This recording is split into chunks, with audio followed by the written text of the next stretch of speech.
I think we got it pretty good. The gabs, I have an aftermarket bumper. It's Kappa. It's the best kind, but you know, especially in Toyota, you're gonna have a really turbo fit on the side. It's not turbo, but just never gonna be perfect.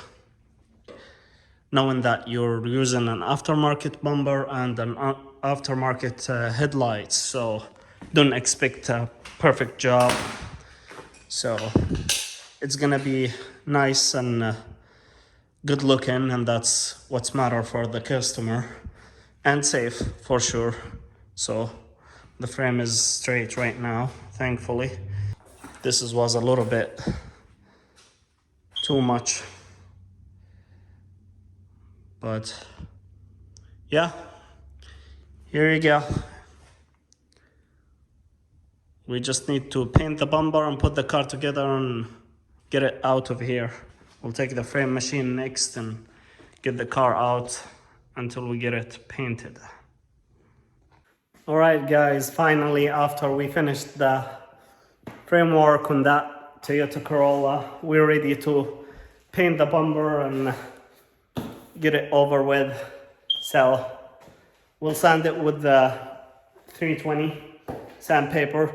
I'll show you what I use. I have a DA here. I use those soft pad, if you see.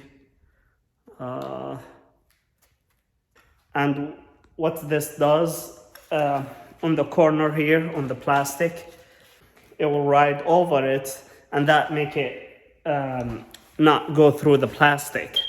It's very, very nice, very awesome to use on plastic bumpers, especially. You can't use those on a metal body because it will make a wave in the paint. But on bumpers, because it's all curves and stuff, you can't see, even if it's not straight, you can't see the wave, and will be way nicer because you will not go deep into those curves and line. I love it, and it saves time better than sanding it in your hands. You're still gonna have to go over some areas with the scuff pad, but that DA will make it way much easier. You see another two bumpers. We have a Lexus also. We're gonna paint them, the three bumpers, in the same time because they're all black. So I decided to do all of them together, so stay tuned.